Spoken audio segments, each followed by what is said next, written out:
The toll dying in childbirth takes on women in Uganda can be seen at a home in a small village called Sala, Chibuku district in eastern Uganda.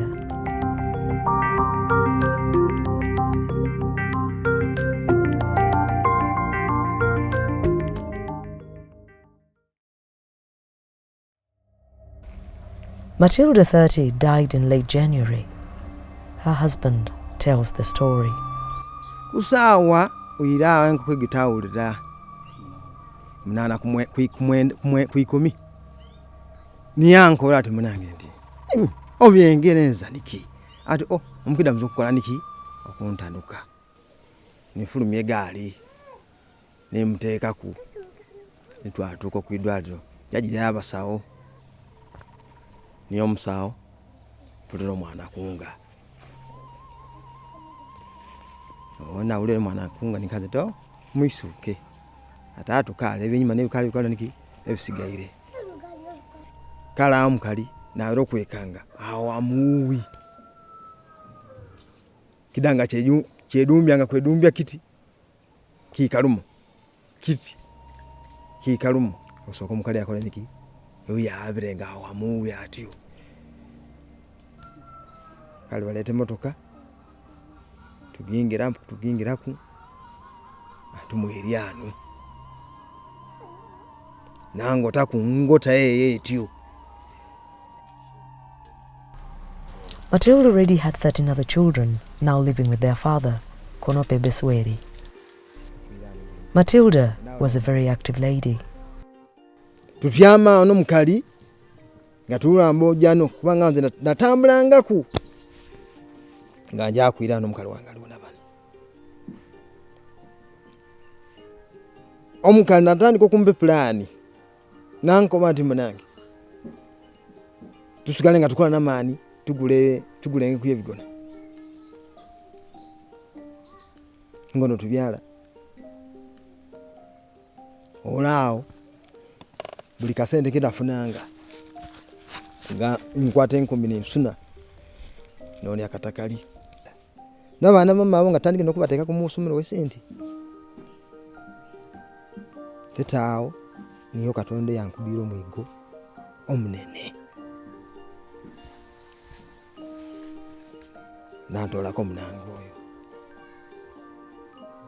He had lived a poverty-stricken childhood. He missed school because his father was too poor to pay his school fees. At 18, he took a wife. With his wife, who was much younger than him, they began a life of hard work. They were determined to change the tide. Marriage for Besweri was much more than just companionship. It was an investment.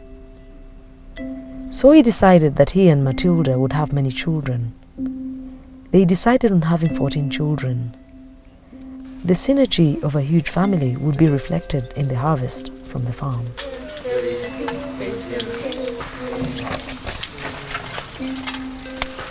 Sadly, Matilda never lived to see her 14th and last born. She died immediately after giving birth to her last born child. Anja nekizu kya beki ntukireku tuva inenga natukira ntwawo nga ntaka neite kubanga omwana omukali n'omukali atya moiza. In Chibuku district, the biggest causes of maternal death are the 3 delays. Delay in decision-making to seek help, delay in transportation to health institutions, and delay of care within health facilities. Poverty and lack of appropriate transport are major contributors to these delays. Hemorrhage is the main cause of death, accounting for over 1/4 of deaths. Other deaths are caused indirectly by pre-existing medical conditions aggravated by the pregnancy. Hypertensive disorders of pregnancy, especially eclampsia, as well as sepsis, embolism and complications of unsafe abortion, also claim a substantial number of lives. Although community health workers visit villages and try to ensure women prepare for birth and give birth in health facilities, the gaps are still glaring. A mother's death renders families dysfunctional, Part of the impact of such death is teenage pregnancies because of early marriage. Some get pregnant without a husband. Girls aged as young as 12 are getting pregnant. In a short while, we will have come full circle.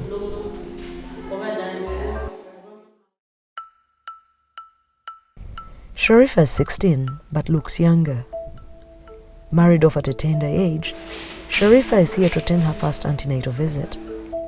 3.5 months pregnant, Sharifa got pregnant in the first month of her marriage.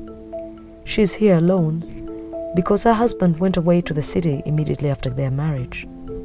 This is unfamiliar territory for her. She's a scared little girl. Kale nalintakira kweyongerayo kusoma. Nimbanga mbulu uyambi. Niyo kolecho. Her dreams of going to school and becoming a professional teacher were thwarted when her mother died during labor. She was forced to live with her maternal aunt, who cared less about her education. If she had the opportunity to go back to school, would she? Her pretty innocent face and her answer makes you sad. Edi nafumbirwe bamaira okola niki okutole mali timaitenga basolo kwikiribya. Sharifa knows her life would have been different if her mother had lived and if she had continued with her education. She has regular dreams about that. Kale nalotere nga amalira kusoma era nga kale nga nsomesya zena kyandikyusira obulamu bwange ngonyere nesalirawo ekintaka. The older women too have their fears. Rose, 35, is carrying her 7th pregnancy. She has been trying to use contraceptives with negative results at every attempt. Baile nkozesa ku family fulani yaye ngatenge manali neze bansale kwenseka yenga kubamba ndi nkolisanga ku family ayenge embera mbi ngatengema. Inside the clinic, women are in labor. Nightfall is the most dangerous time for a woman to go into labor. There is no electricity, not even in the labor rooms. You are using phones to conduct delivery, and if it's a PG, you need to put the phone in your mouth to give you light. Then candles. Losing a mother does not just have practical implications for the children relating to household economics. There are informational, emotional, and social costs as well. Maternal death exacerbated children's vulnerabilities to long-term health and social impacts related to nutrition, education, employment, early partnership, pregnancy, and caretaking. Ni insigaire ntya okuyamba family eno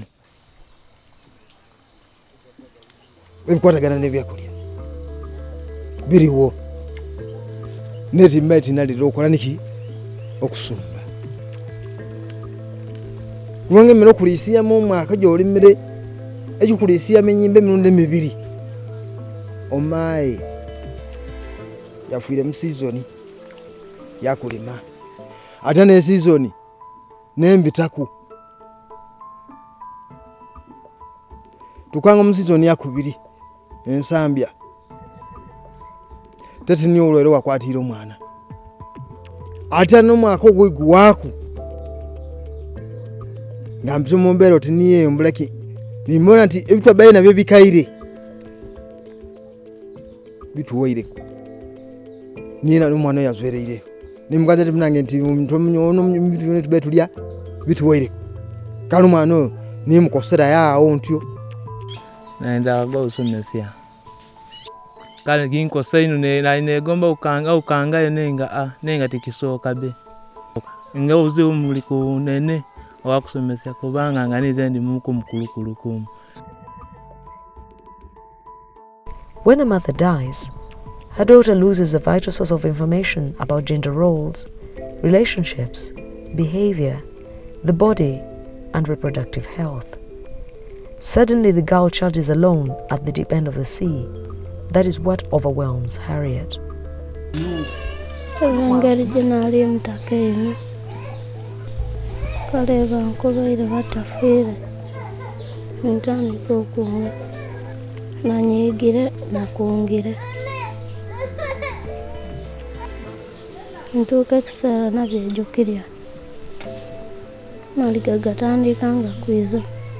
Where would she find the motivation and success? Harriet and her siblings now live with a stepmother.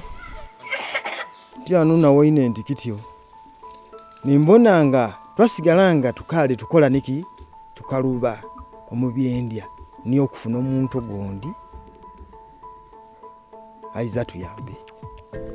Already when weighed down by fending for 13 children, Besweri's new marriage came with a new set of challenges. His young new bride needed children of her own too. Tete banko bati yaba yetatako kuba kuyena n'omwana yakumanga bamwinabe. The detrimental consequences of a maternal death ripple out from the mother's spouse and children to the entire household and across generations. When the maternal death leaves in its wake a newborn, the household may be left scrambling even more. Omwana batuwaire omwana omuyidwaliro tidano n'omwana mama niyewayo nanko bati mwana nze nasobola okukumbira niki omwana oyo akyano omwana oyo namutuukirya twamutuukirya yomma namutwala ikeedo wadi batandika okumwa onakolwa mwaku maizi ezo lyako batandika okumukomyangako tumata atukira omyeryoteera ati amakubigere ekintu kyaizire omwana kimuteekamu oti muntu onu ali omunwa munamata otagekwatakwata kukululumi ebyo benga bisookererya ningezi osirapo ebirema okusooka omwana ene yanjabireku. Parents' emotional loss often expresses itself as anger and pain. Husbands express the loss of daily companionship. Nakirowoozere kwino nga tumala oluvannyuma lwakwerekera omunaiswe nasigaire nga mpulena kuyamaani. In fact, more women die in childbirth than they do in epidemics. The lifetime risk of maternal death is the probability that a 15-year-old will die from complications of pregnancy or childbirth over her lifetime. 1 out of every 36 women risk death as a result of childbirth in sub-Saharan Africa. That death should not be a mere statistic, but should move us to act more decisively to stop it. Reducing preventable maternal mortality and diminishing the impacts on children, extended families and communities highlights the importance of financing and implementing universal access to emergency obstetric and neonatal care and contraception, as well as social protection programs, including remote populations. There is need for social support mechanisms to assist families who suddenly find themselves caring for orphan children. 800 women dying each day is appalling. It is not acceptable that women should die. Any woman. Most maternal deaths can be prevented if births are attended by skilled health personnel, doctors, nurses or midwives who are regularly supervised, have the proper equipment and supplies, and can refer women in a timely manner to emergency obstetric care when complications are diagnosed. Mothers should know about the risks of giving birth and how to avoid it through family planning, antenatal care attendance, facility deliveries and postnatal care. Access to emergency surgical care and referral transport remains a major gap in quality service delivery. Health and policy stakeholders, along with communities themselves, must understand that maternal mortality is a health issue, a human rights issue, and a social justice issue. A mother's death is not a mere statistic. It is a catastrophe.